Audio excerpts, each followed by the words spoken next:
I'm not making any money talking these days. Good Christ. I'm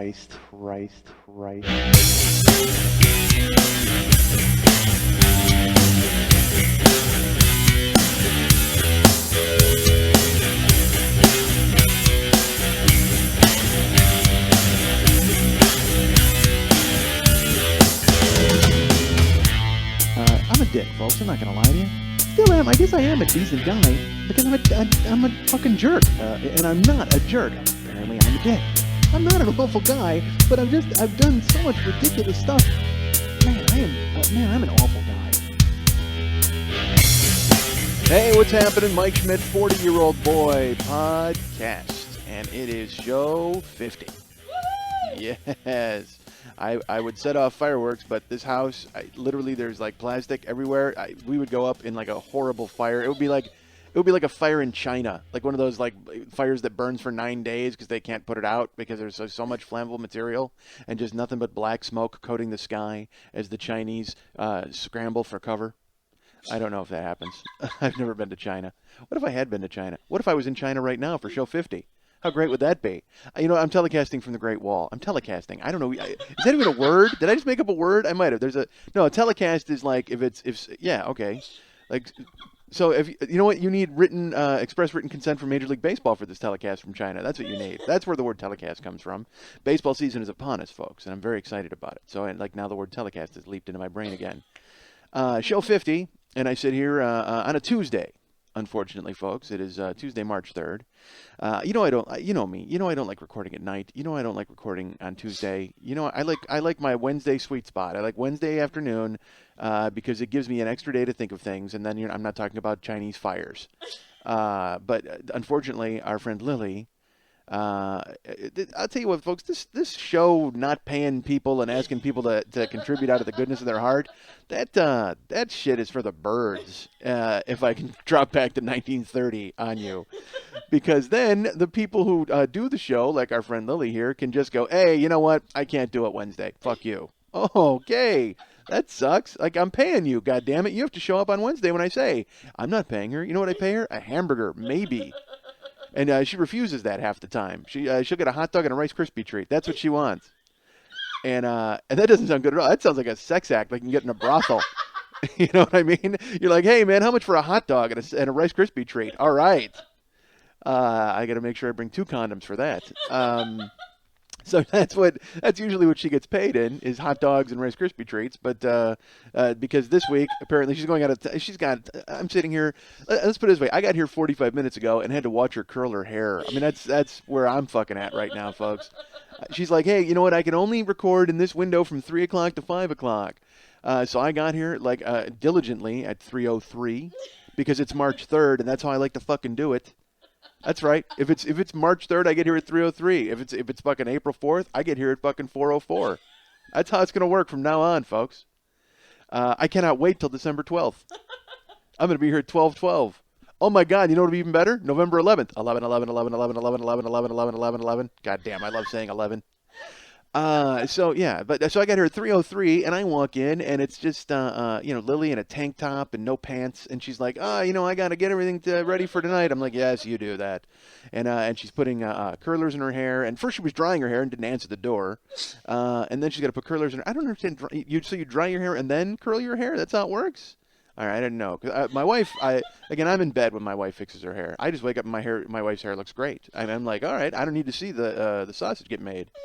And again, we're back to what you get paid in. All right, so show 50, folks. I was going to have fireworks, and again, we're back to China then, and I was going to have, I had all these grandiose ideas for episode 50, and nope. No, you know why? Because nobody I wanted to be involved is available on Tuesday. If I'd have done this show Wednesday, folks, it would have been an unbelievable extravaganza. But I will tell you, who is here tonight? I have the Blue Man Group. They're here. They're all on microphone now, but they don't have any drums or cymbals or brooms or whatever the fuck they play. They're just sitting here bluing it up. That's what they're doing. Blue Man Group is saying, hi, fellas, how are you? Good. I'm glad you came. Thank you. It's just a nice tribute. They respect me because they have a podcast too, which you can hear whenever you have your radio off. Anytime you have your radio or iPod off, put your earbuds in. That's the Blue Man Group's podcast. That's what it sounds like.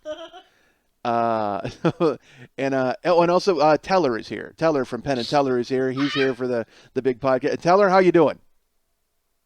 Fantastic. Thank you for coming out. I think it's great. Blue Man Group brought him. I didn't even know they knew each other. I thought there was like a rival gang thing between Penn and Teller and the Blue Man Group, and they would like fight like crazy cats if they ever saw one another. But apparently Teller and the Blue Man Group get along fantastic. So he's over here being Teller, and they're over there blowing it up. And this is a fine tribute to me. Thank you for coming, fellas, to episode 50. That's nice of you. Lily's curling her hair still, and not now. When I say she's curling her hair now, I mean there's curlers in her hair doing the job. It's not like she's actively pursuing curled hair. The curlers now have been set free to do what they do, and her hair just sits on top of her head, getting curled and screaming. I'm sure hair does not like being bent into these shapes. Hair is very angry. My hair is very angry today. You know what I look like today, folks? I look like fucking Artie Lang. That's what I look like today. Because I got crazy hair that I can't get cut because my fucking chick is down at a different shop, and I don't want to go down there because that's I'm lazy. So I have that, and I haven't shaved in like 9 days. I think it is. Yeah. So I'm looking pretty arty at this point. I need to go smoke some heroin, and then I'll go ahead and top the whole thing off. So yeah, that's it. So it's Tuesday afternoon, and I'm here, and Lily's here, and then and get this. All right, so I need a phone. Let me tell you that, folks. I need a phone. Oh no. And I need to buy a phone. Here's why. Last week, our friend Mike, that's me. I wound up getting I have a headset. There's a law in California, folks, that you need to wear a Bluetooth if you're in the car driving and talking on the phone, and I did that anyway, even before the law, folks. I'm no scofflaw. I did it even before then. I was a trendsetter. I was a guy who did that, right, Teller? All right, so he nodded, folks. He nodded. He's on board. So I need to get all of a sudden now my phone won't sync up with my headset, my Treo phone. So I kept fucking around with it and putting in it keeps saying that it's syncing up, and it gives me a little picture of a headphone, a little picture of a headset on there, which normally is a universal indicator that it's speaking nicely to your headset. The Bluetooth turns into a little a little horseshoe. But unfortunately, it's not working. So I go to the Sprint store last week, and I go, hey. That's what I did. I walked in and went, hey. And they all froze, of course, in terror. And I said, I think there's something wrong. Could you sync this up? Now, I will tell you, there's a history of this. Because my last phone my last headset. I apologize. I had a Jabra headset. Jabra is a brand name, folks. It's not a Hut. It is a Hut, minus an R. If you take an R out of there, it's a Hut. But if you put in an R, it's a headset. So if it's a Jabba, it's a Jabba the Hut. But if it's a Jabra, it's a Jabra the headset. Opa bopa Han Solo, exactly. That's what I say. And weirdly enough, my headset kept Carrie Fisher in a weird bikini on a chain. Although, unfortunately, it was modern-day Carrie Fisher, which is not a pretty picture. That is not attractive. See, hey, look, she's older. We all get older, and then things go to hell, and that's what happened to Princess Leia. She got older and went to hell, and it's unfortunate, but I just think that my headset then should not put her in that bikini, because it does not look good for anybody. And my neighbors were not thrilled. So, anyway, I have the Jabra, and it does not work with my phone. So I bring it in, and and this is a year ago, maybe, and I walk in, and the Sprint guy, and by the way, isn't it great talking to the people at Sprint, the people in the Sprint store? Because the second you come in with a problem, they anticipate that you don't know anything at all about electricity or phones or anything in the world. They you know who they are? The Sprint people are me with my wife. That's who they are. Because when Karen will be doing something, I'm so frustrated that I want to just do it myself, even though I can't do it. So Karen is tech girl. Karen will hook up all of the fucking like VCRs and TiVos and all that shit at our house. All of the the power strips and the octopus that's coming out of it is my wife's doing. She's going ahead and take care of it. But I don't know a fucking thing. But when she's hooking it up, I'm more than happy to sit there and go, come on, what the fuck? Sir, all right, let me do it. Let me just fucking do it. Even though I can't do it, and I know I can't do it, but I'm just so frustrated. I'm like a child. I'm 5 years old because I want fucking TV, and I want TV now. So that's who I am. So when I go to the Sprint store, The Sprint guys are me and I'm Karen, because then I'll have the phone and the headset in my hand. I'm like, look, I tried to pair this up, and it worked, and they're like, give me that, like they snatch it right out of my hand. They don't want to hear the fucking story. They don't want to hear what I've been trying to do. They just figured they know better immediately, and I fucking hate that. Because you know what? Maybe they do. Maybe the black polo with the yellow Sprint logo gives you a fucking advantage in that area, but I'm not sure if it does, quite frankly. Because you know what? I've owned this fucking phone and I've had it for fucking weeks. I know what it's doing, I know what it did, and I know what it can't fucking do. Let me finish a fucking sentence before you snatch it out of my fucking hand, you fuck. Very angry at the Sprint people. So I go with my Jabra headset, and they got to take my phone, and they got to pair it up. So this guy, and again, he's fucking tapping this, and he's doing everything I did. That pump. And I'm like, look, it worked, and it didn't work, and then he's doing everything that I did, and then it worked. And then he gets that smug Sprint face, like, well, here you go, sir. I'll take that. And I'm like, well, thanks, because I honestly, I'm more grateful that it's working than I am angry that I was made to look like a fool. Because I can look like a fool and it's duck out. Who cares? Because now I can call somebody and tell them, my phone's working. So I'm very happy about that. So this is a year ago. Then for Christmas, one of my good friends gets me the Plantronics 9000, which is an ass-fucking robot. No, it isn't. It's a... I wish it was. That sounds like a great name for an ass-fucking robot. Who would invent an ass-fucking robot, quite frankly? I mean, you see those machines like on... you would, Lily? You'd invent one? Fucking machines I've seen, but I mean, an ass fucking robot is much different. Fuckingmachines.com are like these Rube Goldbergian, you got to pedal a bike while a dildo goes into your vagina. I mean, it's like, that's fine. I mean, if that's the way it works, but I think an ass fucking robot, I think would just look fucking evil, and it would be like silver, and he would like, and he would fucking, I guess that's more of an ass raping robot is what I'm looking for. Ass fucking robot should be like gentle and be your friend, and you should be like, dude, let's do this.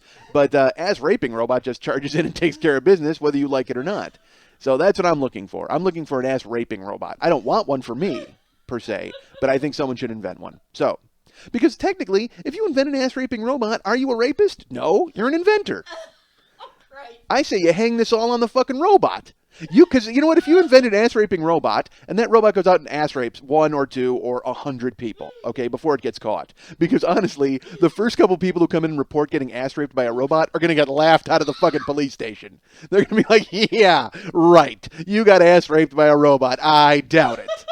No matter how much bleeding is happening, no matter how weirdly you walk, no one's going to believe you got ass raped by a robot. The first few anyway. But after 100, maybe the police start to go, you know what, we might have an ass raping robot on our hands. And then they take this and they run with it. And then if they catch you, all you got to do is go, yeah, I invented this robot. However, I invented it to make pizza. I don't know what the fuck happened.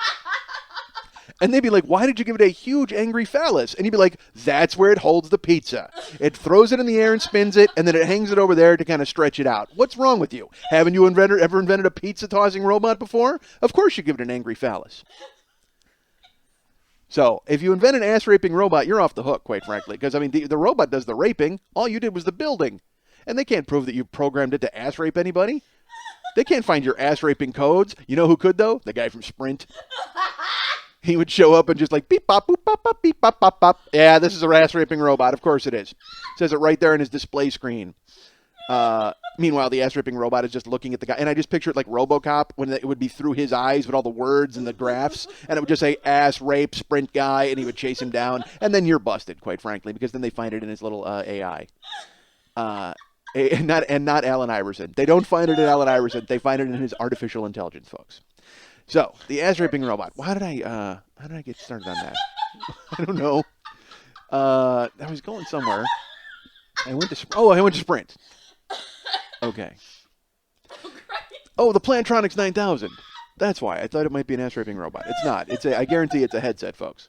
Because otherwise, it would have been a horrible Christmas gift. It's a headset. So and it's a great headset. It's like smaller than the Jabra. And it's tiny. I like it. So I'm a pretentious Bluetooth idiot with this tiny thing in my ear, like a button, literally like I have a button in my ear.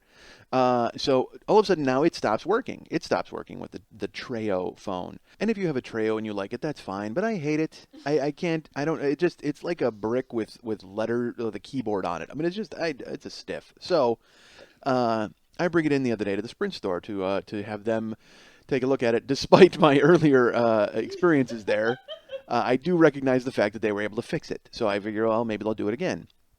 So I go into Sprint store the other day, and this guy's like, "Hey, can I help you?" And I said, "Yeah." And I'm talking to him, and he's listening to me, but he's giving me like the 1,000-yard stare. Like he's not even. It's like he's not even listening to me, quite frankly. He's paying attention, sort of. He's facing me. I mean, we're face to face, but he's looking past me. Like, I mean, because it's it's almost closing time, so I figured he just wants to get the fuck out of there. It's like 7:45. They close at 8, and I figured I would steal their last 15 minutes. I figured, what, some guy doesn't want to be selling phones for 15 minutes. He'll fix my phone. So I walk in, and this guy, he's just giving me this stare, like he's nodding, and I'm talking to him, so he's nodding. So I guess he's kind of listening, but I'm not sure. And he goes, "Here, let me see the phone." And he takes he cuts me off in the middle of it, of course, because he just wants to look at the phone. He takes the phone, and he leans on the counter, and he puts the phone right up to his face. I'm not even like, I'm going to look at this a little bit. I mean, it was pressed against his fucking forehead. And I'm looking, and I'm like, all right. What the fuck is happening here? Spock? Are you gonna mind meld with my fucking phone and fix it? What are you doing? Like literally, he was closer than a jeweler's loop. I mean, it was making contact with his face, and I'm watching it, and I don't want to say anything, okay? Because I'm usually the guy who says something immediately, but I'm gonna let it play out because I think he's pulling a fucking scam on me. Like it's like to make his other friends laugh. Like, all right, hold on, give me that phone. And he puts it to his head and concentrates. Like, that would be fucking hysterical. He's like, I'm going to fix it with my mind. Or maybe it's like a breakdown. Maybe this guy's having a crazy Sprint breakdown. I have no idea what's going on. But he's literally got it pressed to his head. And he's pressing buttons. Like, he's kind of like texting. Imagine if you had your phone right between your eyes and I don't understand it. So I'm sitting there. And again, I'm not saying anything because I don't want to be a jackass right away. And he's pressing, he's prodding, he's pulling, he's moving. And he puts on the headset and he goes to see if it works. He's like, yeah, it doesn't work. And finally I go, are you looking at the guts of the phone? What are you doing that I'm not doing? I go, do you have a vision problem? He goes, oh yeah, absolutely. He goes, I can't see. I'm so nearsighted, it's unbelievable. And I'm like, and I just wanted to go, oh my God, thanks, because nearsighted, he's not nearsighted. He's crawling into my phone. I mean, he's like he's entering through the fucking earbud hole. I mean, it's insane.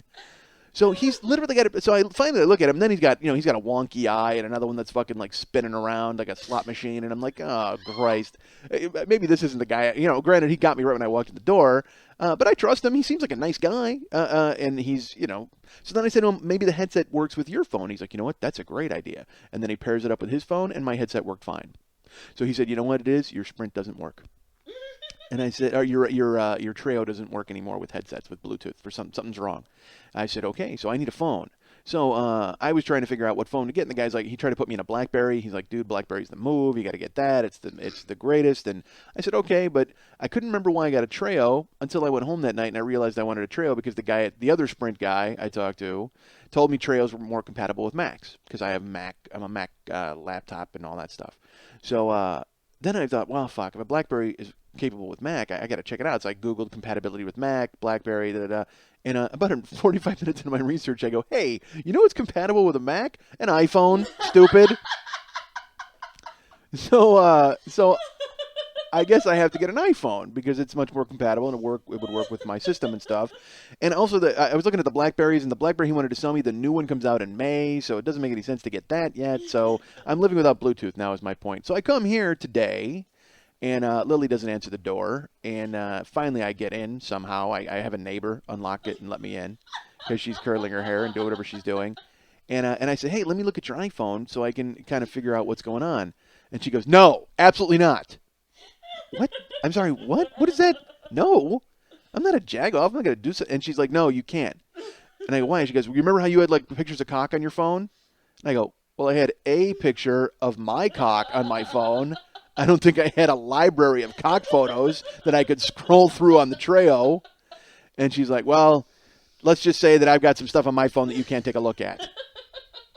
And I go, okay, let's just say that. But also, let's just say that I'm not interested in seeing it, and I just want to look at your goddamn phone to understand how an iPhone works. She's like, no, can't do it. I said, all right. And then she goes, all right, hold on. You can't look at the texting. I said, why would I look at your text messages? I just want to look at the goddamn phone and swing around. And she's like, all right, you've got to promise you won't look at the texting. I go, I'm not going to look at the fucking texting. Give me the goddamn phone. She's like, all right. So she gives me the phone and then leaves the room. And I immediately hit the text button. And there's like 1,000 texts, but I didn't go. I didn't look, I promise. But I did look at the photos. And she's got like one photo of somebody tied up, like naked. And she showed that to me. She's like, here, take a look at that. She goes, that's not me. I go, well, thank God. So she just thrust it in my face. She put it closer to my face than the Sprint guy had my Treo, for Christ's sake. Just put it right up into my nose. Here, this isn't me. Oh, okay. Well, whoever it is, it's a decent backyard. And I see that she likes rope. All right. So I'm in the market for, I guess I'm going to get an iPhone, but I can't get it for months because I think I may have mentioned, folks, that the economic holocaust continues. As you all know, I heard somebody ask me, he asked about my 401k the other day, and I was like, I don't even know what that is, quite frankly. Is that a tile cleaner, a steak? What is a 401k? I have no idea. Because I'm a comedian, folks. Comedians don't have 401ks. They're supposed to. They should have invested and done smart things with their money, but I invested in sushi. And I can tell you that sushi futures are down after a couple of days. Because you wind up getting rid of, you know what, you get rid of that investment pretty quickly.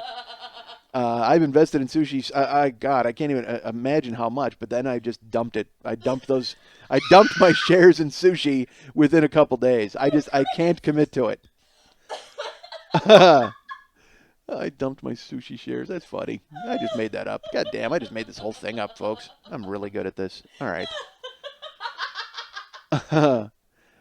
Here's how, and it's funny because this is a particularly bad week economically. Like, those of you who live paycheck to paycheck and are probably only 20 years old. You're not 42 like me, 41. But that's what I'm doing, and it's like literally every check is gone and accounted for, and there's juggling going on.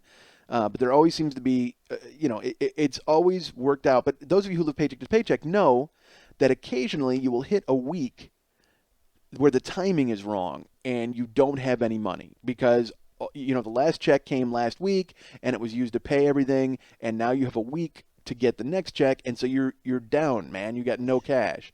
So Karen and I have no money this week, and Karen is like, where are we going to eat? And I'm like, let's eat at the house. There's like cans of soup, and then there's all this other, and she's just like, oh God, no. Because my wife won't eat leftovers. She will not eat them. My wife thinks that we live in medieval times because she'll make tuna, okay, like tuna salad, and then 2 days later she'll throw it away. And I'll go, what? Where's the tuna? I was going to have a sandwich. She's like, oh, I threw it out. Why? Well, I mean, you think it's still good? What do you mean is it still? It's in the refrigerator. We're not burying food in the yard like they did in the fucking 1800s. Jesus Christ. We're not eating, drinking sarsaparilla and eating fucking jerky, okay? This is food that's being preserved. You don't have to coat things in salt and put them in a goddamn darkened room. Every leftover, she'll bring home stuff from the restaurant, and it's like I'm anti-doggy bag. I must tell you, I am not a fan of that because I don't understand it. It's like, you know what, that just seems like such a bush league move to bring home leftovers. Like, it's horrible. I know that's a weird philosophy, but that's the way it is. That's how I feel. If you're getting takeout, it's different. But if you finish eating and then you're like, hey, could you wrap this up because I'm an animal? I don't approve of that. Especially because my wife will bring it home, and then our goddamn fridge will just be a sea of styrofoam destroying the environment for 5 days until we throw everything away because my wife won't eat the fucking leftovers. Inevitably, like, we'll have this happened. We ate Chinese food. There's a place we like to go called the Mandaret, and I like to there's this soup that they have, and my wife gets she'll get shrimp fried rice or she'll get strawberry shrimp, something with shrimp, and so we got it as takeout like 2 weeks ago. And I ate my soup and stuff, and she ate her strawberry shrimp, but there was leftovers. There was a bunch of leftovers because I don't eat the food. I just eat the soup. So the food is still in the fridge. The next day we went up at a movie, and then she's like, "You want to go to the Mandaret for dinner?" And I said, "What do you mean?" She goes, "Well, let's go. We're right here. Let's go to the Mandaret." I go, "You have a fridge full of Mandaret from last night." You think it's still good? What do you mean do you think it's still good? It's been in there a day. Of course it's still good. You could bring it out of our house to the Mandarette and they would serve it to customers. That's how good it is. You need to start eating these leftovers or we're going to the fucking poorhouse. Or you're going to realize you're going to start eating fucking, devil's ham out of a can. I mean, Jesus Christ. We got to catch up. Things are looking bleak. So this week, we have no dough. All right, we're caught a little short. So my wife has I give her $20, and which is, believe me, I understand it's not a lot of cash, but you know what? Maybe you bring your lunch, and maybe you eat cans of soup at the house. I mean, it's 6 days, okay? It's 6 days of buckling down a little bit. So I gave her, because I don't have any cash, folks. I'll tell you this, I have no money, none. We had $20, I gave it all to her, because I know she works a real life, a real job. So if she wants to have a lunch, or she wants to go get a taco, whatever the fuck, that's fine. And you know what, folks, I'll be honest with you. I've never told my wife no in my entire life. So if she's got the $20 and she needs another $20, she can go get it. She knows it. I mean, there is money. It's just I'm trying. It's a fucking experiment. Okay, I gave her $20 and I'm like, see how long this can last, kind of. So she's got that. So I'm not. She goes out. This is the first day she gets the $20. Okay, and she comes back and I'm like, okay, how much of your 20 is left? This is like at the end of the night, because we were gonna go out, and I go, how much of your 20 is left? She goes, $4, like in a sad voice, and I go, why is there four? I gave it to you today for the week. What the fuck? What did you buy? She's like, well, I had to go get 2 packs of cigarettes, and I bought a tambourine at the thrift store. What? I'm not kidding. She pulls out a tambourine she bought at the thrift store. She goes, it was only $1. Only a fucking $1? Are you kidding me? You bought a tambourine, and it's wood. It's like she's like, it's an antique tambourine. What? You know what you could do? You could put together fucking spoons on a string and make a tambourine and call it an antique. Are you fucking shitting me? You bought a tambourine? You know who my wife is? My wife is Lloyd Christmas from Dumb and Dumber. She's Jim fucking Carrey from Dumb and Dumber. That's who my wife is. Because that's my favorite scene in that movie, when they're like, all right, this is the last of the money, don't fuck it up. The very next scene, he's got a huge foam cowboy hat on and a goddamn pinwheel spinning, and he's eating like hot dogs and popcorn. It's fucking brilliant. But I live it now. I'm living that scene.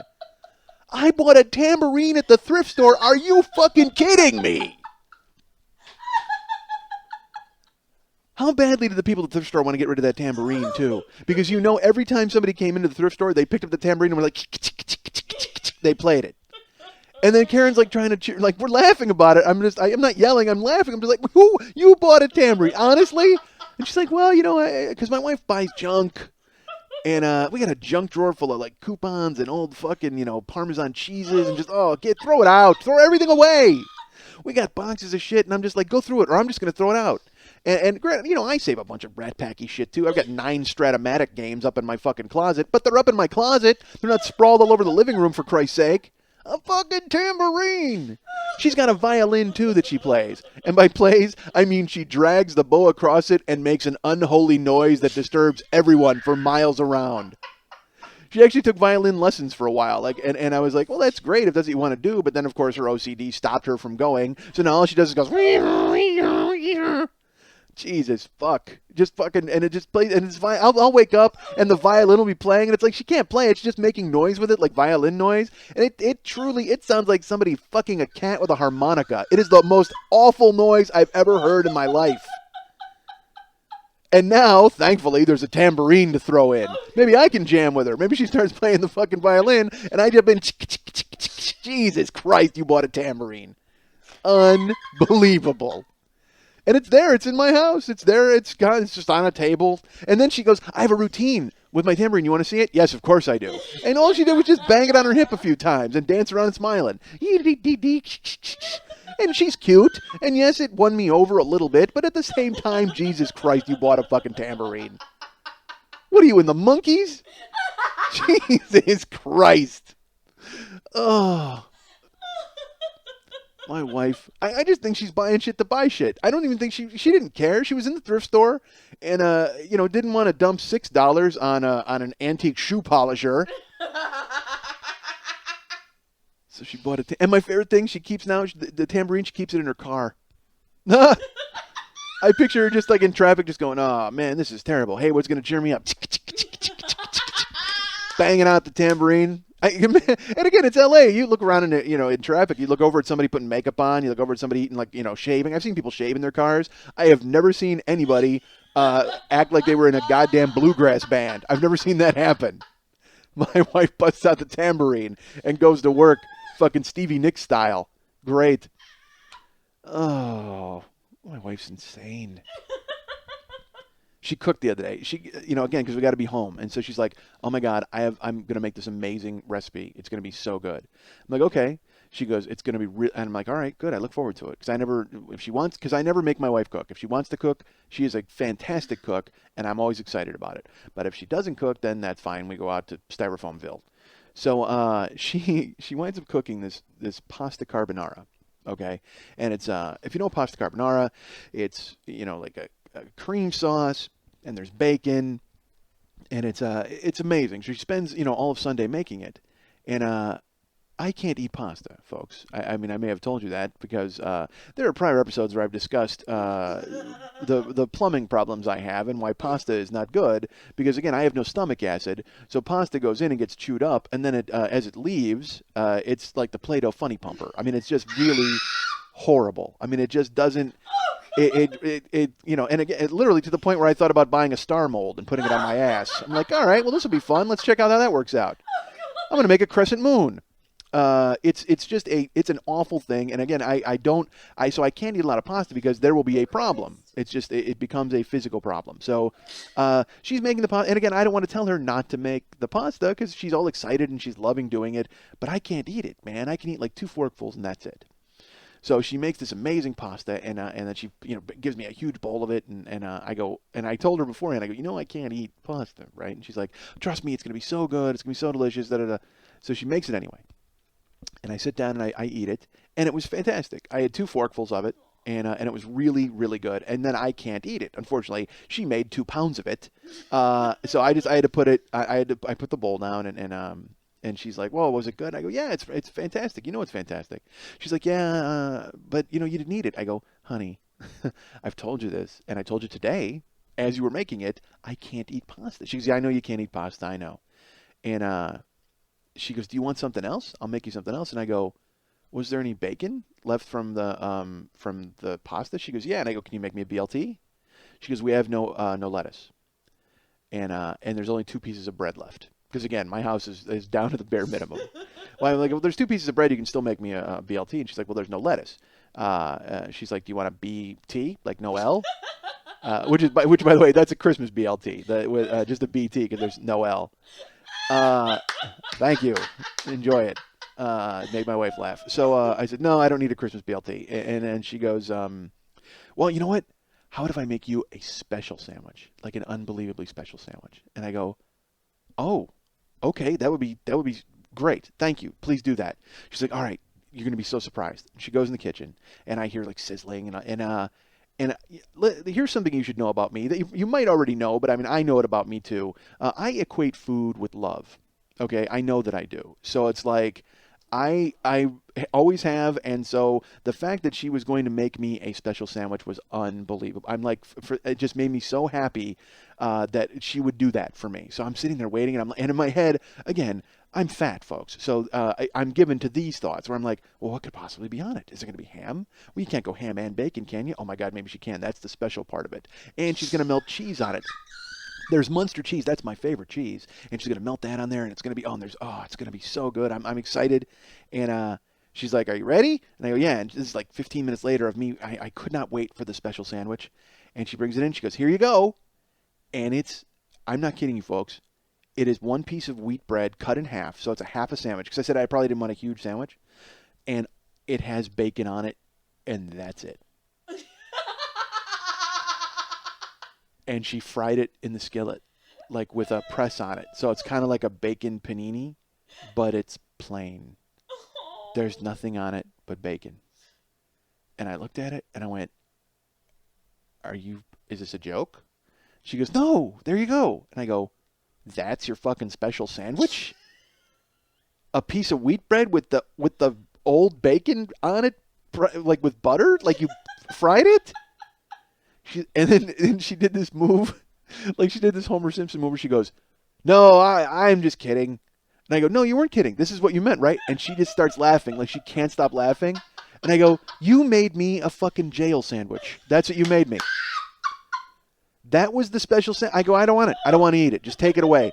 And she's like, "No, come on. It was funny. Ha." And I go, "No, it wasn't funny. You meant that. That's what your special sandwich was you thought you were going to make like a bacon panini. And you just, now you're trying to get out of it like Homer Simpson, like, "Ah, ha, ha, no, that was a funny joke. Laugh at the funny joke." I go, "No, so you made me a fucking jail sandwich." Seriously, because this is like, I've been in jail, and it's like when they brought me a Carl's Jr. burger, just plain. Just like a plain burger on a bun, like a stale bun. That was it. I go, "This is a goddamn jail sandwich. You brought me a jail sandwich. Unbelievable. This sandwich not nearly worth as much as your dollar fucking tambourine. Let me tell you that. I wouldn't pay $1 for this sandwich."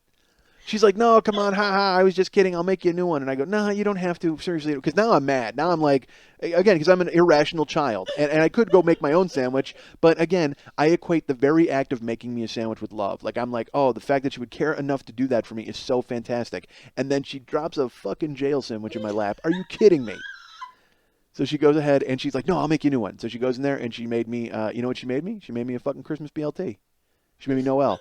She brings it, it's bacon, tomato, and mayonnaise.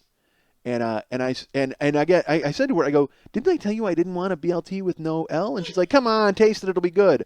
And so now I think it was an elaborate ruse to make the jail sandwich to make the Noel BLT look better. Like, I think she gave me, like, there was an opening act. The jail sandwich was an opening act, and then she went, "No." So then she could just go ahead and make the other one. Fucking unbelievable. I should have made her, you know what, I should have eaten the jail sandwich, like, with a puss on my face while she played the tambourine, just to fucking top everything up. She would have played, like, a crazy, like, jail, like an old school fucking song from "Oh Brother, Where Art Thou?" While I'm like, "We're in the jailhouse now." Fuck me. It's my wife with the, I mean, again, tambourine and violin, and she has a fucking harmonica, too. Gee, you know what? I forgot about that. She carries a harmonica in her purse. In case she decides to just ride the rails with hobos, apparently, some weekend. She's going to leap on, and they're going to set a fire and cook potatoes in the fire and eat them skin and all. My wife is from the Depression before the Depression has arrived. She's prepared. Once this fucking whole thing kicks into a full-scale depression, my wife's just going to walk around blowing harp, sad harp, and playing tambourine on the sidewalk with a tattered hat in front of her, hoping people give her cash. And she's going to set up a homeless shelter and give out jail sandwiches. I'm living like it's the fucking Depression already. I got fucking harmonica. I've got the soundtrack, and I've got the fucking menu. And the bank account. I'm in the Depression. Jesus Christ. You know what? Go watch the Queen David Bowie Under Pressure video. I'm one of those dudes. Literally, I'm so fucking depressed. I'm in black and white. I am in black and white all the time.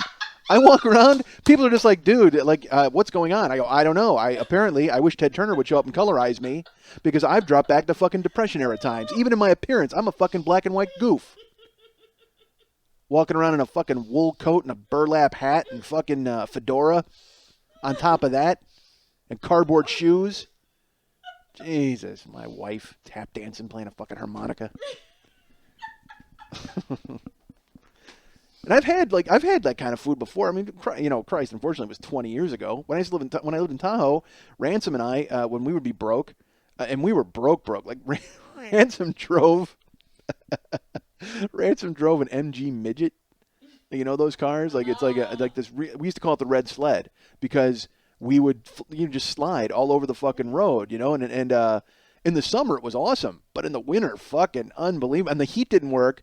He would build a fire in the passenger seat. He had a hibachi, and he built a fire in the passenger seat to stay fucking warm. I'm not kidding you. And so we've lived this. I've done this kind of stupid shit before. But Ransom was in the army, and like he used to make like a pasta fazool, like that. And what it was oh my god, it was so disgusting. It was ramen soup noodles with baked beans. He would put baked beans in there. That was his version of like making a like a pasta fazool. Like he would make it was beans and noodles Oh. because all it was like stick to your ribs, fucking filling type of food when you were broke, you know. And what I would do here, I was folks, I was a little better than that. I would make rice. I would make a thing of minute rice, and then I would make an entire bag of vegetable medley, which was like broccoli and carrots and cauliflower. You know that? And then I would mix that in with the rice and butter and Parmesan cheese and just toss that. And that was what I would eat for days at a time. Granted, it wasn't me and Guy stealing a bag of chips and eating and a jar of salsa every night, but it was at least I had the wherewithal to cook something, so that was good news. Oh Christ! Went and voted today. We had to vote in California, and I didn't even know it was like. I would have never known there was an election, folks, if it wasn't for the fact that every day I received 150 flyers in my mailbox from people I've never heard of in my fucking life trying to get elected to the city council. I don't know what kind of power or clout you have on the city council that you're willing to go ahead and have a $1 million advertising budget to get the job. But geez, I mean, literally, it got to the point where we were sorting them. Karen and we kept getting them, and you're getting these robot phone calls. And again, I wish it was an ass raping robot who was calling me. Then, I vote for him, quite frankly, because he gets things done. And he certainly shakes up the city council because they're like, do the ayes have it? What about the nays? Would Plantronics 9000 please stop bending Carly over the chair? We need to take a vote, please. The angry Plantronics 9000. I literally, we would sort out the flyers, and I decided, I go, you know what? I'm just voting for the person who sent us the least flyers. That's who I'm going to vote for. I don't care. I don't give a fuck if it's Reggie Hitler. I'm voting for him for city fucking council because he didn't bother me as much as the other people did. His fucking slogan could be, hey, the Depression's back. Why not the Holocaust? And I would still vote for him because he didn't bother me with goddamn flyers. I would have voted for Philip Bundy Manson. I would have voted and put him in, and I would have been like, yeah, what's that, swastika on your head? Fantastic, you're in. As long as he didn't send me that many flyers. I mean, my mailbox would be just bursting with pictures of blonde ladies posing with their children in a park. Why the fuck would that make me vote for you ever? I get so tired of that, I'm a family man. I'm a family person. Guess what? I'm a single dude. I don't want fucking family man in there because then he's going to tell me I can't fucking sleep in the park. I'm not up for that. Family man's going to make some rule that I can't be naked in a schoolyard. Fuck all that, family man. I need somebody who comes at this from an angle that I can appreciate. I need single guy who's eating, fucking cardboard and trying to stay afloat. That's who I need in the city council. I don't need someone who's got a fancy suit on and smiling children flocking all around them. Fuck all that. So yeah, that was the big election today. That was fun. And I said Philip Bundy Manson. Speaking of Manson, I will tell you this. First of all, speaking of Manson on two levels. One, Shirley Manson. If she ever wants to marry me and run away with me, I would have to do it probably. I'm sorry. I see Shirley Manson on like Craig Ferguson, and she's got. First of all, she's Scottish, so she's got that voice thing happening, and she's sexy, so that's on top of that. But then also, she's like funny and smart. Oh my God! If she had glasses on, poor Karen would it would just be her playing her tambourine alone in the apartment, because I'd spend my life just stalking Shirley Manson. I am a fan.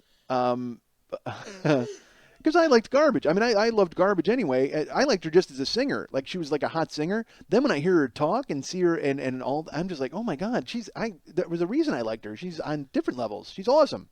All right, I need to calm down. But also, speaking of Manson, I'll tell you this. I went and did stand-up. First of all, I have a show tonight because it's Tuesday, and I'm doing the famed Comedy Death Ray show. So come on out. Oh, sorry, it's in the past. But I'll tell you, I'm fucking crazy nervous about the show tonight. So maybe you're not. It's good that you're not coming because I can't. You know what, folks? I can't decide who I am as a comic anymore. I can't. Because as a comic, I've always written material, and what a shock.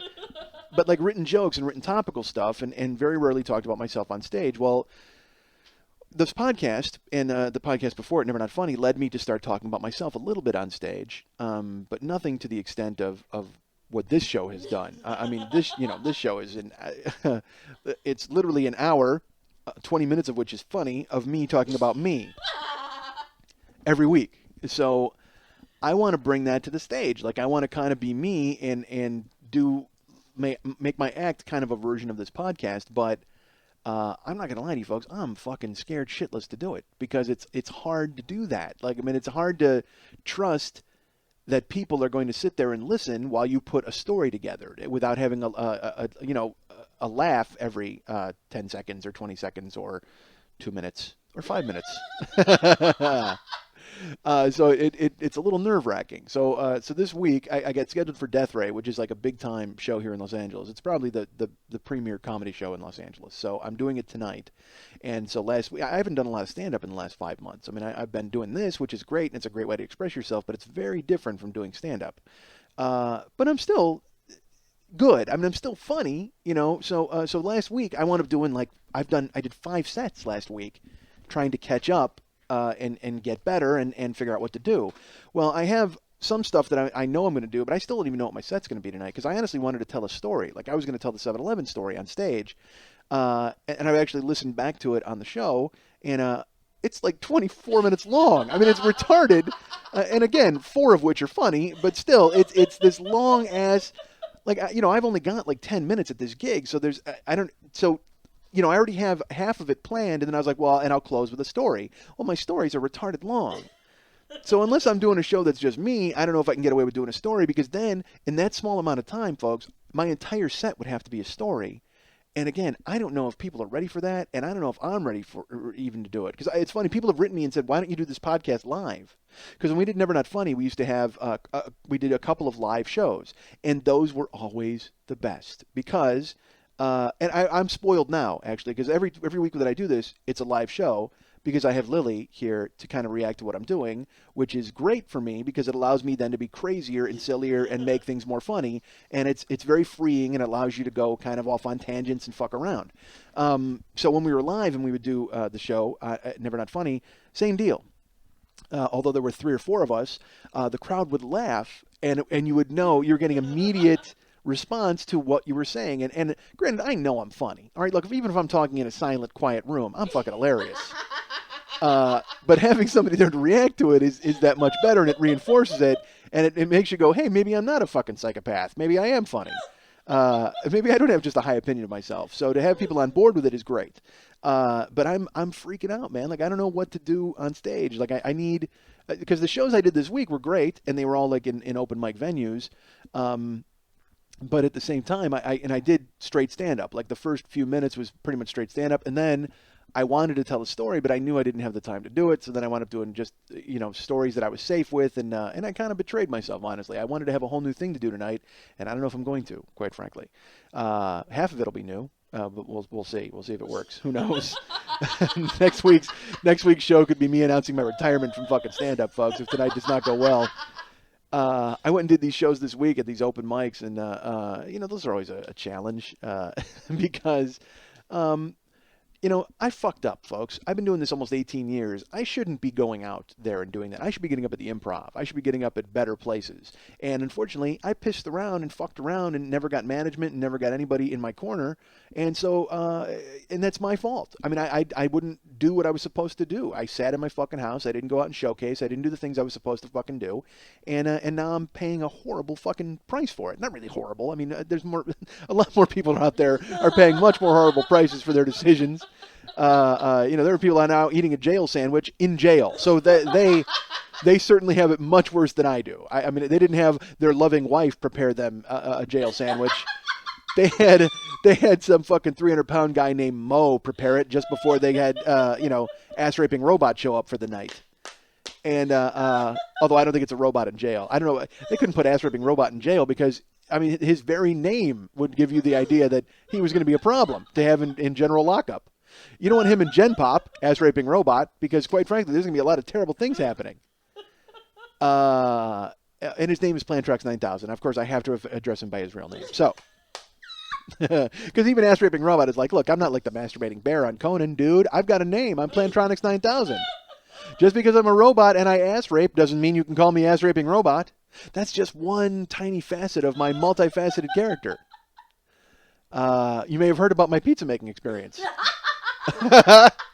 so, so, I did these shows last week, and they're open mics, and they're okay, you know. But I mean, again, I go there, and there's people who are just starting out, and I have to go into the same jar as they do, and this is the problem I've always had with. This is why I haven't got anywhere in this town. This is what I was supposed to do because I've been doing it, like I said, 18 years now. Well, even when I was doing it, 12 years, I was like, I can't fucking go there and try to compete for stage time with these people. Well, guess what? Those people are now on Comedy fucking Central. Those people you didn't want to go and do open mics with.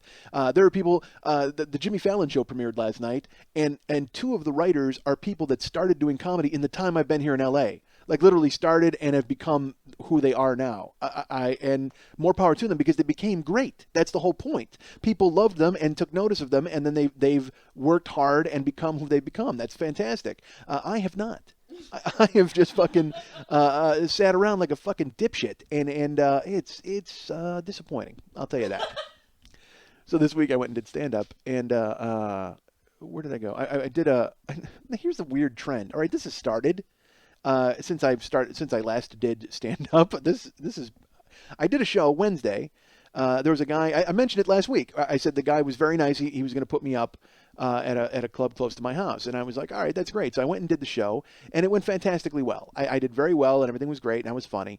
And I will say when I got there was a camera set up, and I didn't really think about it. I was just like, oh, well, someone's taping. So I went up and I did my set. That was fine, and this guy was very cool to put me up, and everything was great. And then I got an email 2 days later, and he goes, hey, I've got your set on tape. You want me to put it up on YouTube for you? No. I don't want that because I wasn't paid to be at your show. I don't know why you taped me. Like, and I'm trying to be nice. But he just assumed that taping me was cool and that I would want him to put it up on. And why would he put it up on YouTube? That doesn't make any sense. Under his name? It doesn't. I don't understand it. So I wrote him back and I go, no, I do not want you to put it on YouTube. I do not want you to put it anywhere on the internet. I'd be happy if you were to give me a copy of the set. That'd be great. But other than that, I don't want you using it. And he was very cool. He's like, okay, no problem. I can take care of that. He's like, I could burn a DVD for you if you wanted. You can come pick it up. I said, that's great. And now he wants to email it to me. And I said, that's fine. But it just seemed weird that you would just tape. So did he tape all of us? Because there was nothing that said we were going to be taped. There was nothing, and it's funny. I've actually been in fights. Like I've been in a club and stopped talking because someone was taping me. Granted, that was me being a little dramatic. Because nobody's fucking taping me, and what are they going to take my bits? Please, nobody wants my fucking bits. Although, quite frankly, I'm not using them. But I was really kind of thrown that this guy taped me. It seemed strange, but okay, so he did that. So then I wound up doing a coffee house in Encino, and these people were really nice. I'm getting these off the internet, so I don't know. I don't know if they're going to be good or bad or what's happening. So I show up at this one in Encino, and it's at a Coffee Bean and Tea Leaf, and it said sign up for the show is at 6:30, and the show itself is at 7. So I got there at 6:45, and there are already 21 names on the list. Wow. And I will tell you, it's a list, and you can write your name anywhere. So like you could take the first slot, or you could take the 20th slot. It's one of those. It's not like first come, first served. You get to pick where you want to be as you show up. So I walk in and I look at the list, and there's a bunch of young people. They're very young. And I say, hey, who's in charge of this? They go, oh, he's not here. I can help you. She goes, you can put your name anywhere. I go, well, I'm a comedian. And the thing is, I will tell you, next to every sign-in place, it had a different occupation, I guess, because it said music, comedy, poetry. Musician, comedian, poetry. And I, first of all, I fainted dead away when I saw poetry on the list more than once. I don't know if some fop is going to come in a ruffled shirt and knock us all dead with some reading from a Bobby Burns poem, or if it's a poetry slam, which is fine. Those people are all, I'm sure, very skilled at what they do. Although it's poetry slam makes me laugh because, there's poets are unfunny comics. Let's be honest with ourselves. When they go up and they do their poetry and the thing is, as a poet, you would think your one job would be to make it rhyme. They don't even do that, but that's fine. That's their thing, and I certainly don't want to criticize. So, yes, I certainly don't want to criticize. This is literally the 60th hour of a show that does nothing but criticize people, and myself. So, there's a slot on the list, and there's no comedy slots left. They're all full. And the woman goes, "Oh, you know what? You can take one of the poetry slots if you want." And I go, "Oh, great. Well, I mean, I'm not going to confuse anybody, right? Nobody's going to think I'm going to come up here and fucking one fish, two fish, red fish, blue fish the place." And she's like, "No, that's fine. We'll tell the MC." So I got to go fifth, which I can tell you was a godsend because every performer gets 7 minutes at this thing, and fifth was like the highest one. And then if I didn't want to be fifth, I could have been like 18th or then 23rd or 26th. And if you do the math on that, if I'm 18th, that means 17 ahead of me doing 7 minutes. That's 70, 49. That's 119. That's 2 hours at least before I even get a sniff of the stage in a coffee house that's really tight quarters. And good for them, I guess, that they can do that and give everybody that amount of time, because usually you go to an open mic and there's this draconian rule of you only get 2.5 minutes, and once you see the light, you need to fucking run, and all that kind of stuff. And then it turns out when the show starts, this show is like a scene. Like, I didn't realize that these people are there and have been there. This is an open mic that's been running since like 2006, and the same people are coming there all the time. Like they're and signing up to do the shows. So it just seemed they all know one another, and like I said, it's a scene. And they have the guy gets up on stage, and the MC, and he does a poem, which is great. And that's because he's the host. And I want to go back. But that's just that, whatever. That's not my thing, and that's fine. But and then they have rules, and he says he gives the rules, and all of them say the rules like it's kindergarten class, like they all know, like the pledge. But they're doing it in a fun way, like they're joking around with him, and he's like, rule 0, and they all say what the rules are, and I'm stunned, quite frankly, because I'm a cynical jagoff, and most comics are cynical jagoffs, and I'm in this room where everybody seems genuinely happy and supportive to be there. It's the fucking weirdest thing ever, especially for an open mic, because open mics are just this Bataan death march where I want to get up on stage. I have to have this fucking rictus smile on my face to make it look like I'm enjoying any of this, and I'm not. So the guy gets, and so then it dawns on me, I'm like, this is kind of like a Manson family of entertainment. Because they're all like into one another, and they know each other's names, and they're all talking. And then they passed around an idea book. He's like, "Hey man, just write in the idea book. It's like this big, thick red book, and you can write anything you want. You can draw a picture, you can put a poem, you can put any thoughts that you want in the idea book." And now I'm like, all right, are we all going to go kill Sharon Tate? When is that going to happen? Because the Manson family, they had to have like an entertainment night out at the ranch.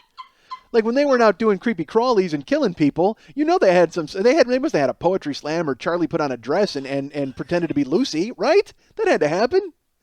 So that's what it was like to me. It was like this weird Manson family commune of entertainment. And hold on, is that a phone call? It is. Okay, it's gone now. But that's what it seemed like.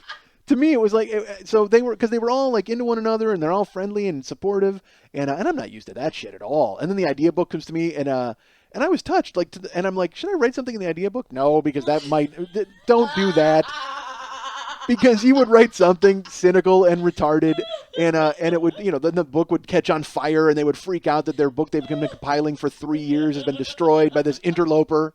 And then they would stab me with a fork and write the word pig on the wall in my blood. But then I went on. So I go up on stage and I perform, and it went very well. I was after a blues guy. There was a blues guy, Asian guy, went up and sang the blues, and sang like an 8-minute song about a catfish. Which is great. That's fine. And he was great. He was very good. I mean, he was fantastic. But that's not for me. It's like, I'm not a blues guy, so I go on stage after him and I go, wow, my perception of the blues has forever been altered. I used to think of big fat black guys in hats. Now I got Asian guy from the Valley. That's who I got. That was probably the biggest blues dichotomy I've ever seen since, I got to go with Ralph Macchio at the end of Crossroads when he had to play in the Devil's Duel with Steve Vai. And I did that joke, and like 2 people laughed, and then of course nobody else laughed because they're all young, they're all kids, they don't know. So I did my set, and it went well, it did okay. And I come off stage, and I'm getting ready to leave, and this woman comes up to me and goes, "Hey, man, you were great. We hope you come back." I said, "I would love to." And she said, "Cool. You know what? Do me a favor, write down your website and stuff so we can plug it. We're going to put your video up on our website, and people can see that, and then we'll give you a link to your site." And I go, "Oh, hold on a second. You taped me?" And she goes, "Yeah." And I go, "Oh, I don't want to be that guy. I mean, you guys are all very nice, but you can't use my video." And she's like, "What do you? Okay." I go, "Look, I'm sorry. You're all very nice, and it's a cool thing that you're doing, but please, you know."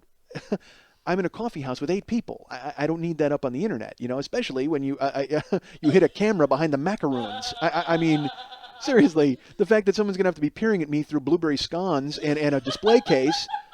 I don't even know where the fucking camera is. I mean, I'm doing a warm-up set in a coffee house. I don't want that on the fucking internet.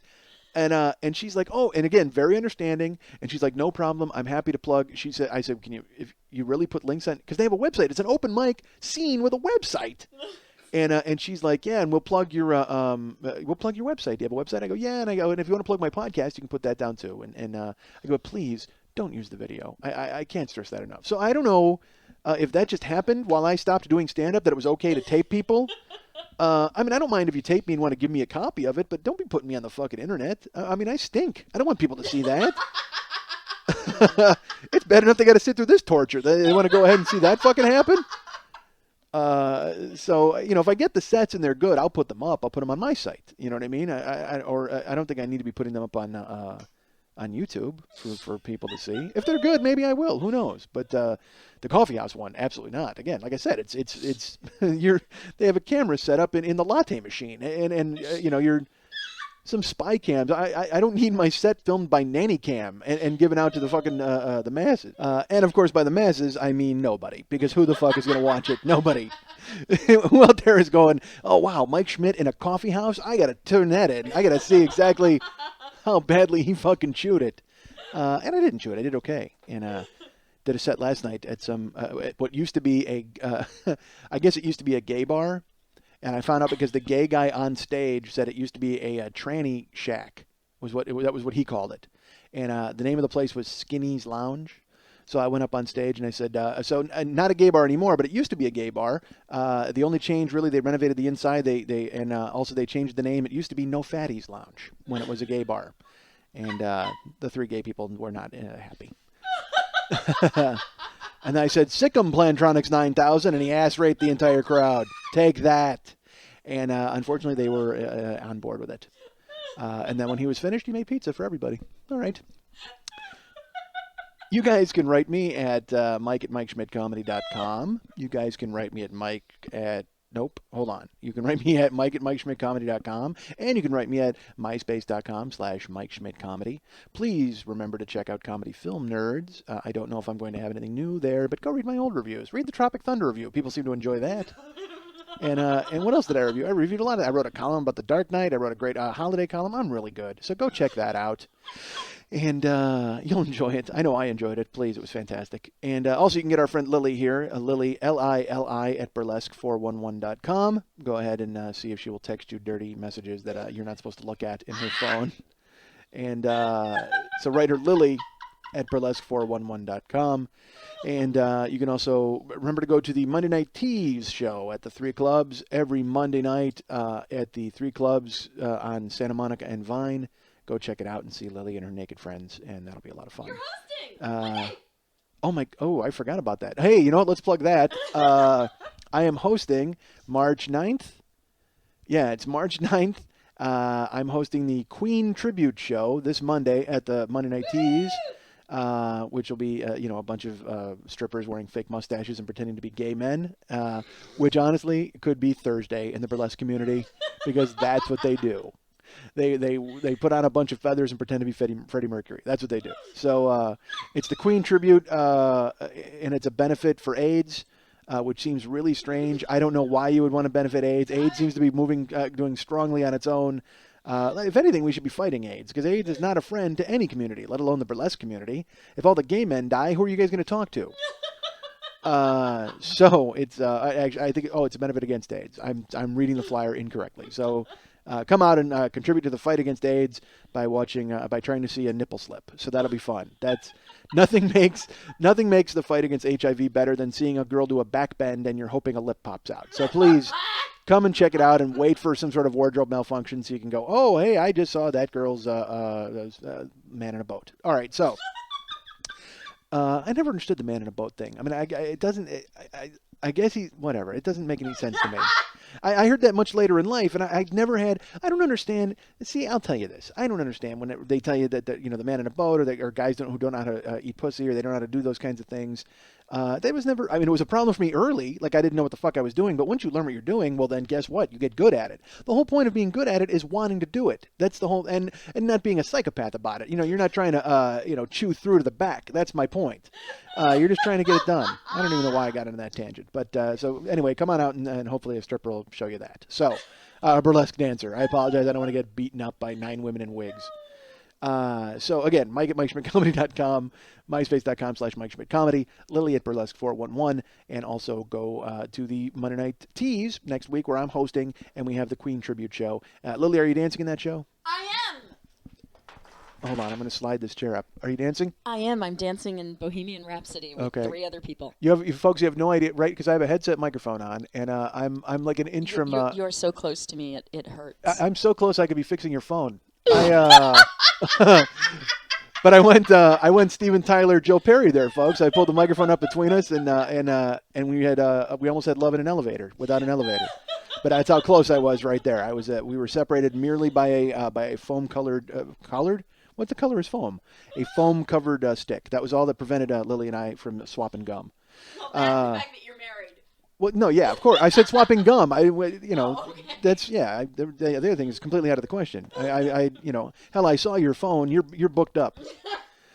So that's fine. Please write us and enjoy us. And so you were saying you are dancing, and you how many other people? 3 of us doing 3 and myself doing Bohemian Rhapsody. That'll be great. That'll be fantastic. Dancing to Bohemian Rhapsody, yes. Not singing Bohemian Rhapsody. No. Okay, because that would be, I would say that would not be good. Nothing against you. I mean, you're fantastic, and I'm sure you're a wonderful singer. But I would much rather see you taking your clothes off than singing. And you will. Oh, so come out and check that out, folks. And now I'm off to Dodger Stadium to try to get a job. I'm not really. I have a show tonight, but they had the Dodgers job fair the last couple of days here, and it was all these people. I guess they had 500 available jobs for Dodger Stadium this summer, which are ushers and janitors and security people, and they have 500 jobs, and I think they had 3,000 people show up for this. Yeah, more than you would get in an early April game in Dodger Stadium showed up to try to get jobs. And of course, the news people are lazy because they immediately see a story and they want to go out there and exploit the poor and make fun of them, basically. Even though they're not really making fun of them, they think that they're giving them a platform to air their grievances. But all they're doing is they're saying, hey, look at these people who don't have fucking jobs. That's all they're doing. And it's just pathetic. Don't do that to people. But even worse than that is people fucking play into it because then they go along with exactly what the media wants them to do. Because out here, there's a guy named Manny Ramirez.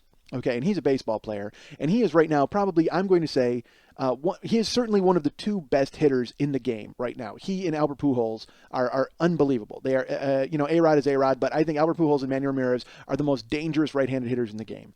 And Manny Ramirez is in a contract beef with the Dodgers, where they the economy fucked everybody over. Manny thought he was going to get a lot of money. There's a huge drama and a big backstory behind it. If you're a baseball fan, you know it, and if you're not a baseball fan, it would bore the shit out of you, so I won't tell you. Suffice it to say, the Dodgers want to sign Manny Ramirez. Manny Ramirez wants more money. They've offered him 2 years at $45 million, and he rejected it. And so, of course, the media's storyline was, let's go talk to the people who are trying to get work at Dodger Stadium, not like Manny Ramirez, who doesn't want to work here. And they used that angle as they talked to people who are waiting in line to apply for janitor jobs. And all of them said, unfortunately, the same thing, because in this country, athletes are the villains. People are all like, oh, I can't believe Manny won't take $45 million to play a kid's game. Fuck. You know what? I'd take half that to play. Oh, really? Would you? Well, gee, it's too bad you're not good at baseball then, isn't it? It's just a shame that nobody would pay to see you come and fucking mop out a toilet for $45 million over 2 years. Because that's what you're qualified to do is you sit in the hot fucking sun trying to get a job here for the summer. I just don't understand why athletes do something nobody else in the fucking world can do. Yes, they're jagoffs. Yes, when you talk to them, they're entitled dicks. But unfortunately, they've been coddled and babied their entire lives, and that's how they fucking react. Yes, I get all that. But as far as being paid for their services as baseball players, fucking cough up the money to these guys because they fucking deserve it. You pay to go see them. I don't want to see fucking Joe from West Covina go out there and play baseball. I'm not going to buy a $5 hot dog to watch him stand at the plate swinging like fucking Bob Crane the entire time, missing every fastball and break.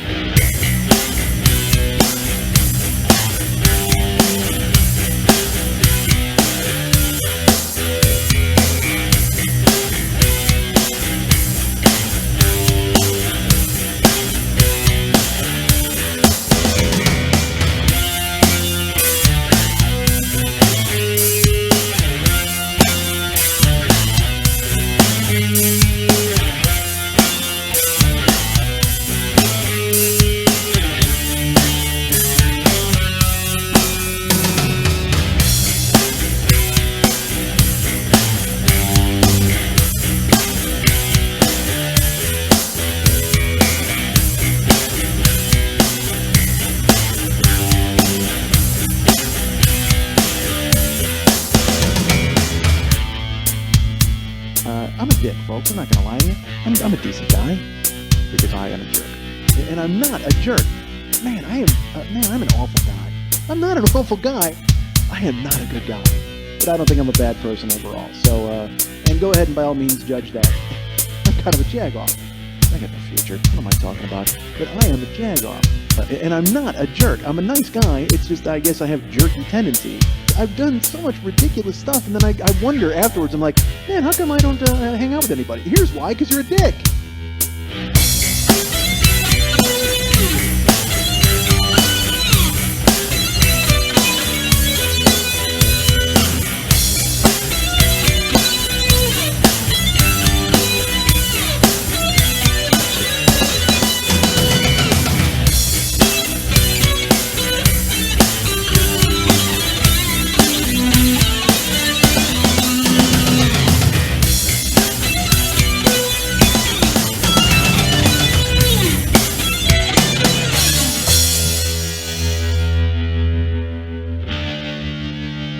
You're finished. You're finished. You're finished. You're finished. You're finished. You're finished. You're finished. You're finished.